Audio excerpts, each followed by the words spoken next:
Saludo a la doctora Lauriane Jiménez Fibier, jefa del Laboratorio de Genética Molecular en la Universidad Nacional Autónoma de México. Gusto en saludarla otra vez, doctora. Buenas noches. ¿Qué tal, Guillermo? Muy buenas noches. Un placer estar en su programa nuevamente. Gracias.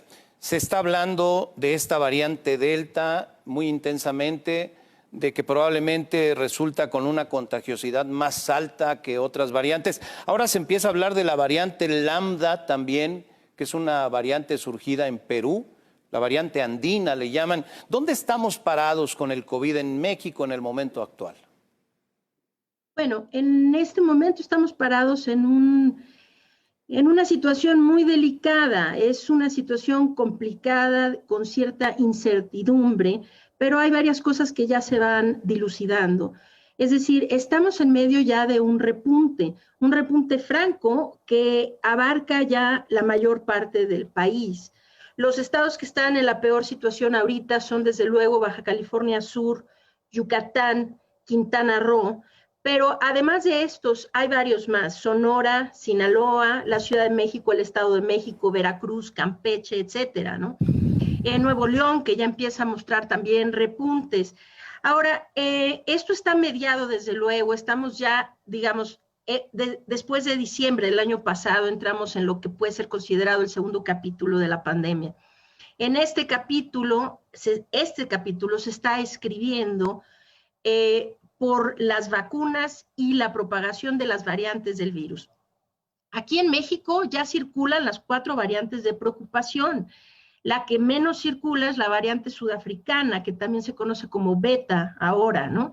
Pero las otras 3, que son variantes de gran preocupación, la B117, que es la de Reino Unido, la alfa, predominó aquí en nuestro país durante varios meses. Ahora su proporción ha empezado a declinar y las 2 variantes que predominan, y curiosamente en diferentes partes del país, son la variante Delta, ¿no? Esta de la India, de la que tanto se ha estado hablando últimamente, y la variante Gamma, que es la que primero se identificó en Brasil, conocida también como P1.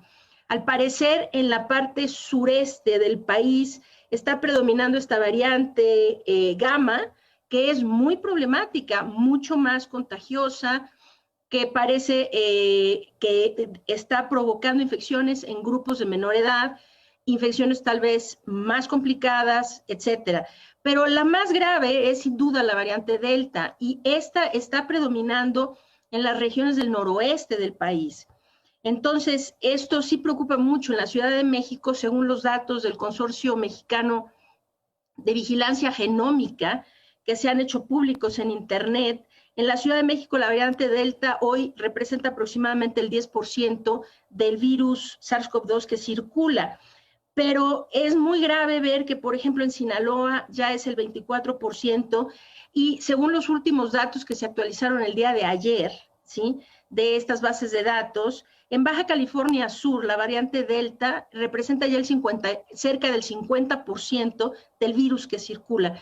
Esto, desde luego, es una señal de gran preocupación, de la mano con los repuntes que se están observando de casos en muchas entidades federativas del país. Doctora, nuevamente observo a las figuras del gobierno que salen a hablar de esto queriendo minimizar. Es como si ellos tuvieran la culpa de que esté pasando esto y entonces lo minimizan, o como si no estuvieran haciendo lo que deben hacer. A lo mejor no lo están haciendo.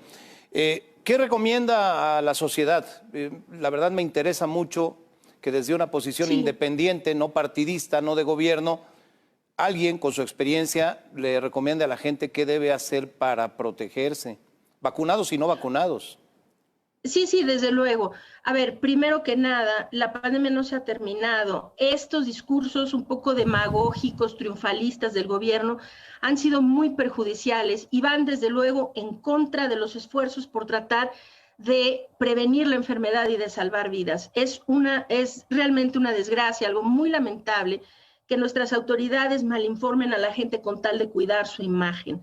Lo que está pasando ahorita es potencialmente muy, muy peligroso. Esta variante Delta, que ya se va a volver la predominante en todo el país, quizá en todo el mundo, porque es mucho, mucho más contagiosa que el resto de las variantes. Mientras que, por ejemplo, el virus original que nos infectó aquí en México, se calculaba que ese virus podía, cada persona infectada, infectaba aproximadamente 2.5 a 3 personas adicionales.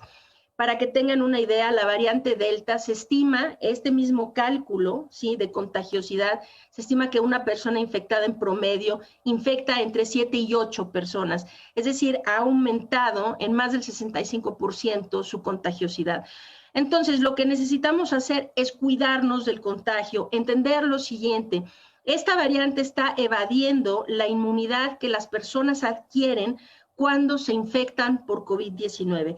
Queriendo decir que si usted está infectado, ya tuvo COVID-19, esto no necesariamente significa que estará protegido de no reinfectarse por la variante Delta. Lo mismo ocurre con las personas que tienen una sola dosis de vacuna. La variante Delta está evadiendo la inmunidad que confieren las vacunas con esquemas parciales o con una sola dosis. Entonces, si usted no ha terminado su esquema de vacunación, debe saber que potencialmente usted puede infectarse con una sola dosis de la vacuna de esta variante. Entonces, lo que como población nosotros necesitamos hacer es cuidarnos a toda costa del contagio.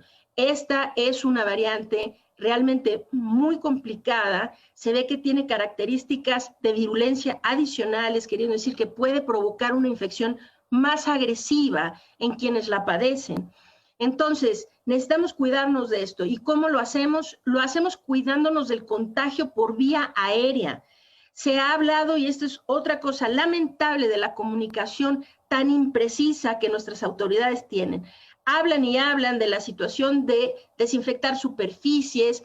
Sabemos que han hecho obligatorio esta cosa muy ridícula de los tapetes sanitizantes, estos túneles que supuestamente desinfectan. Cuando los niños volvieron a la escuela, vimos rituales realmente vergonzosos de que los rociaban de algún desinfectante. Estas acciones no sirven para nada. El virus no se transmite. Minúsculo es la transmisión que se tiene por el contacto, es decir, que yo toque algo y de ahí me infecte. El 99% de las infecciones se dan por la vía respiratoria, por vía aérea, a través de aerosoles que se quedan en el aire cuando la gente habla, respira, canta, grita, etc. La clave es cubrebocas. Ahora, no cualquier cubrebocas es adecuado. En este caso, contra la variante Delta, necesitamos utilizar cubrebocas de alta calidad, del tipo KN95 o superiores. Si no tienen acceso a estos cubrebocas, se pueden utilizar cubrebocas de tela mientras sean doble o triple capa de algodón, y que pueden usar doble cubrebocas si son de tela, o doble cubrebocas quirúrgico. Es muy importante que los cubrebocas estén bien adosados al rostro. Estos cubrebocas que quedan un poco sueltos no sirven. Necesitan estar bien adosados al rostro y cubrir desde el puente de la nariz hasta debajo del mentón, ¿ok? Entonces, cubrebocas, 1, 2, evitar espacios cerrados, preferir siempre actividades al aire libre, en espacios abiertos. Si tienen que estar en espacios cerrados, esos espacios deben ser bien ventilados. El cubrebocas y la ventilación de espacios cerrados son la clave para disminuir el riesgo de contagios. Bien. Y con espacios cerrados nos referimos a cualquier espacio cerrado, una iglesia, una oficina, una sala de espera, un automóvil, el metro, el camión, etcétera, ¿sí? Entonces, hay que abrir ventanas, ventilar y evitar esos espacios, y desde luego evitar aglomeraciones. El lavado de manos y la desinfección de superficies son un poco accesorias. Hay que lavarse las manos sin duda. Esto es una buena práctica en todos los sentidos, por higiene, por prevención de infecciones de muchos tipos y demás. Pero contra COVID-19, las tres claves son cubrebocas, ventilación de los espacios cerrados y evitar aglomeraciones. Bien. Estas son las claves principales para disminuir el contagio. Esto es lo que todos debemos estar haciendo.